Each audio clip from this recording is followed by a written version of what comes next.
Hi folks, I know it's been a while, just been busy almost most of this year. I haven't done a single video, but the Tiger and the Scrambler 900 have gone. I've sold them, well, traded them in. Obviously you've seen from the thumbnail what the new bike is, so there she is. Moto Guzzi V100 Mandello S. Absolutely stunning, hell of a bike, fully electronic all-in suspension, Brembo brakes, Brembo master cylinders, and a grip big thump and V-twin, and it is awesome. Full LED lights, but what a pretty bike. Single-sided shaft drive. I've added quite a few bits to it, so genuine Moto Guzzi bits, centre stand, engine crash bars. I've got the panniers at home, the luggage rack, the official top box, and the USB on the dash. Parts I've added, the front fender extender, axle bobbins on the front, Evotech rad guard, and Evotech spindle on the rear to protect the rear shaft and fill in the hole. But what an awesome bike this thing is. Absolutely love it. I know I've said that about every bike, but this is more me.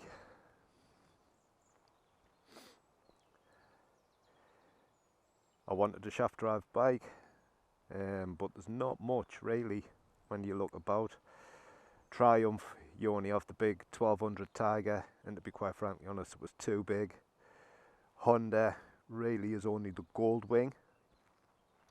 Otherwise you've got BMW, but I'm not that keen on any of the BMW range. I don't like the telelever front suspension on some of the BMWs, and the R1250 RS wasn't that keen on it, but looked at Guzzi and spotted this, and it was like, wow. Went out down to Teesdale's in Thirsk and took theirs out, had it out 2.5 hours. I didn't want to go back on it. Absolutely loved it, was loving riding it, the feel of it, the power. So I come back, put an order in, and it's been 6 weeks because I had to wait for it to come up from Italy. So I've been without a bike for 6-7 weeks or thereabouts, waiting for this to come in. But definitely worth the wait. I mean, we're middle of October now. I know it's not exactly the right time of the year to get a bike, but at least I've got this ready to start next year after we've got the winter out the way, because I ain't running this through the winter. No way, it's too bonny. Right, so take it for a quick spin. Dead easy to get on and off the centre stand this, so that was off. Putting it on, can you get much easier than that for a 233 kilo bike? I mean, the Tigers, big Tiger 1200s, I struggle with them, getting them on and off the stand. And to be quite frankly honest, this has got to have one of the quickest starting dashboards I've ever seen. So, turn the key, Moto Guzzi, there you go, straight onto the dash.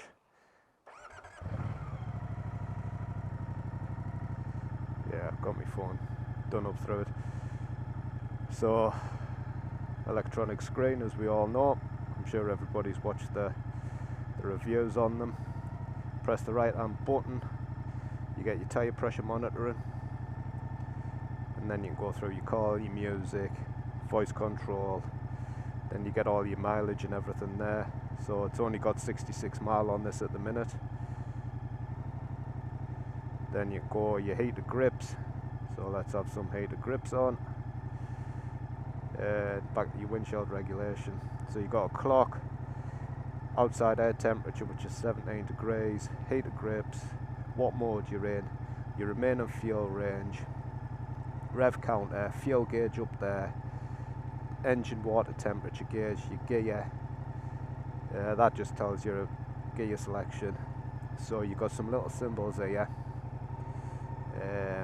Navigation, phone connected, battery status of the phone.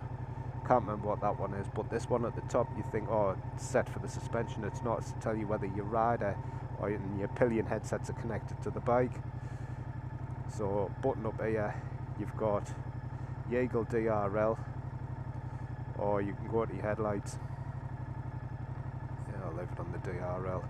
So that one, you can press that, and that's all your modes. So anyway, yeah.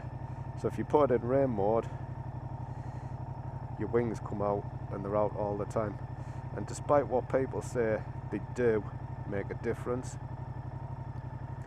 But you can also press the right hand button on your left hand side, hold it, and it breaks you into the launcher menu. So you've got vehicle, service, dashboard, riding modes, multimedia, and then your suspension.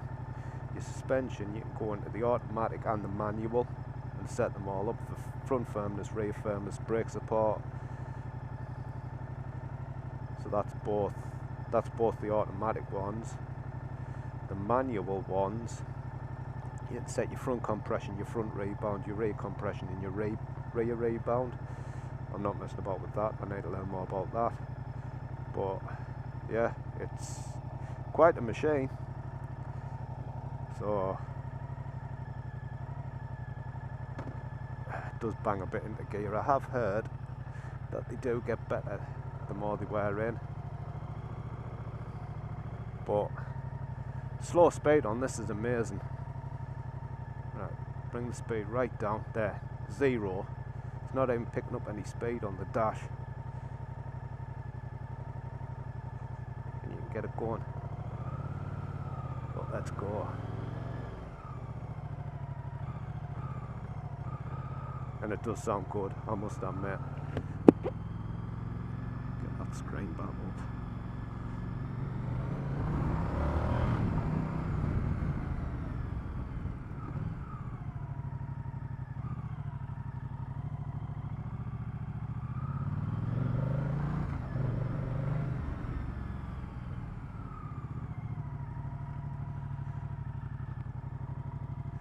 But nice comfortable bike, to be fair. More sporty than the Tiger, and obviously definitely more sporty than the Scrambler 900. But it's actually really comfortable. So here we are, 30 mile an hour in third gear.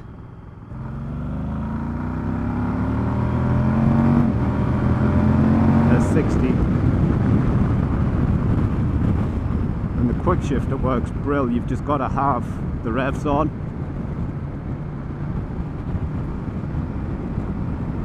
Yeah, temperature's dropped down to 14 now. I mean, there, quick shift, seamless. Don't know how much wind noise the camera will be picking up, but you do get some. I mean, the fairing and everything is not as big as what it was on the Tiger. But in the summer, in the really hot days, that is going to be definitely worth it. Drop the screen down and get all the airflow through. So that's one thing I did find with the Tiger. It wasn't that great in hot weather. With that much fair and all the rest on it, you just couldn't get any airflow. And you did boil.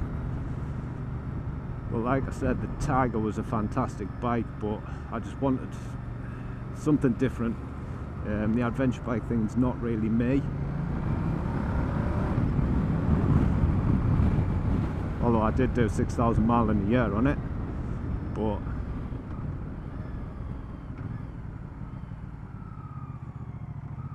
that's by the by. I do know one thing though, and the missus has already said it, she's going to miss the heated seat of the Tiger.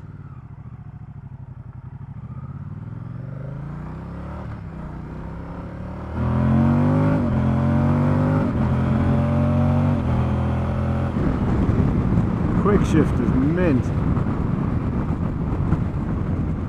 As long as you keep the revs up.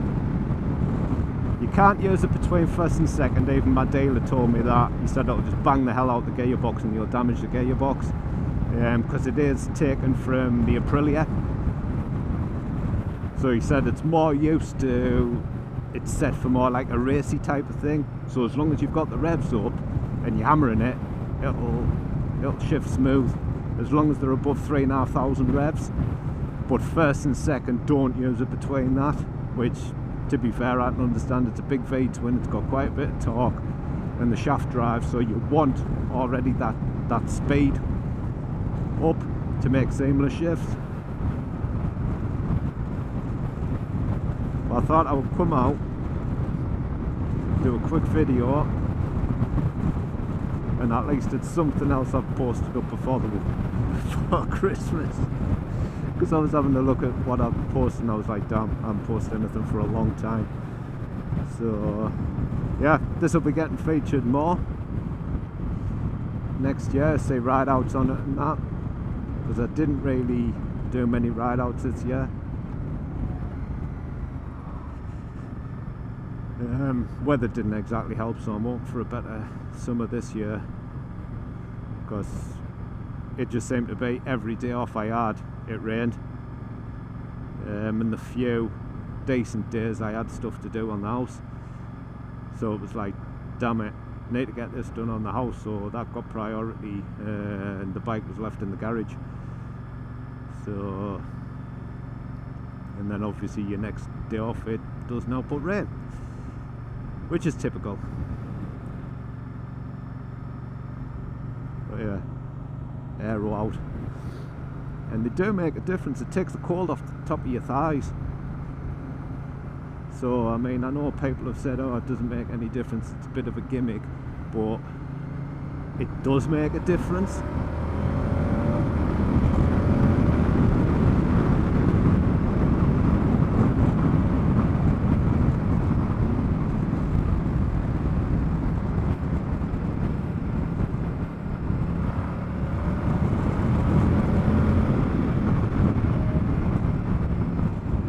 Torque on this thing, mint. It reminds me of the Scrambler 1200.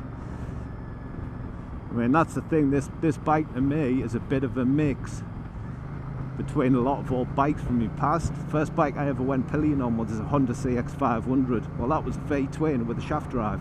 So, Moto Guzzi V-twin shaft drive. It's got the torque of the Scrambler 1200. And I'll go right, but it's got the speed and the excitement of the CBF. But the CBF, with it being the 4-cylinder and the old Fireblade engine, you had to keep it in high revs, and you were always over stupid speeds on that thing.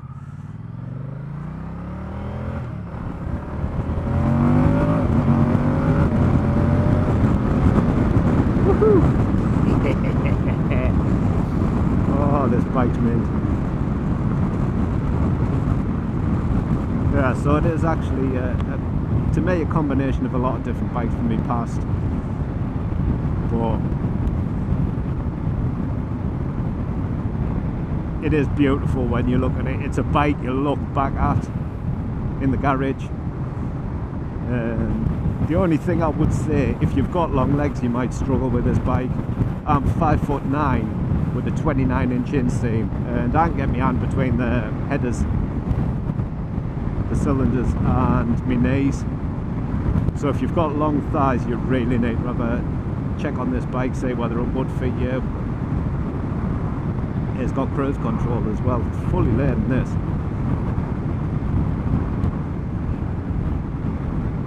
But yeah, because if you have got long thigh bones, you might find your knees touching on the cylinder heads. So you need to check. We all know Italians are quite small anyway.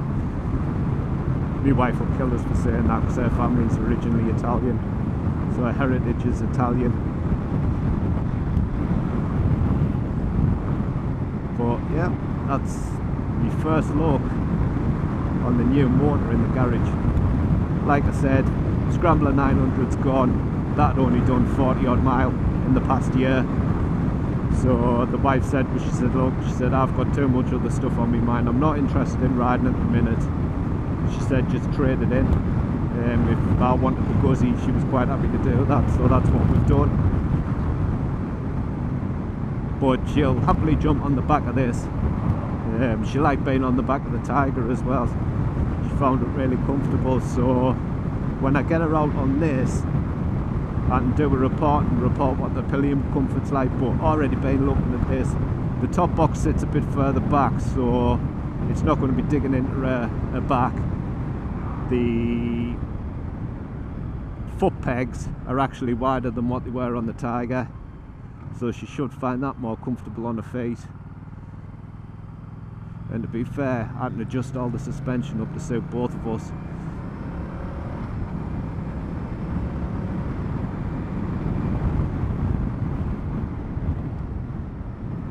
So we'll see how things go.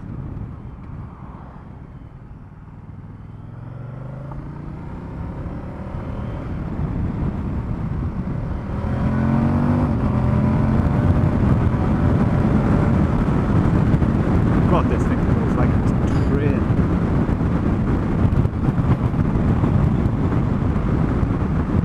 But yeah. So I think I'll leave the video there, and I shall see you next time I upload a video, whenever that'll be. Like I said in the last video I done, videos are just going to come when and as I can do them. So it won't be a completely regular thing, but stay tuned, I will be posting videos up. I might see if I can get something done over the winter on this. Well, I don't know. I have tried to do gear reviews, but my stupid phone, just the video for some reason just doesn't record smooth. I've tried clearing loads of stuff off and clear some of the memory and that, but it's just not happening. Tried several times to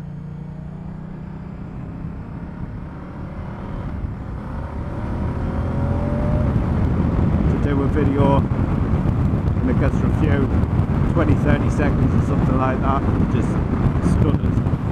So anyway, I'm going to go out and enjoy a bit more of my ride.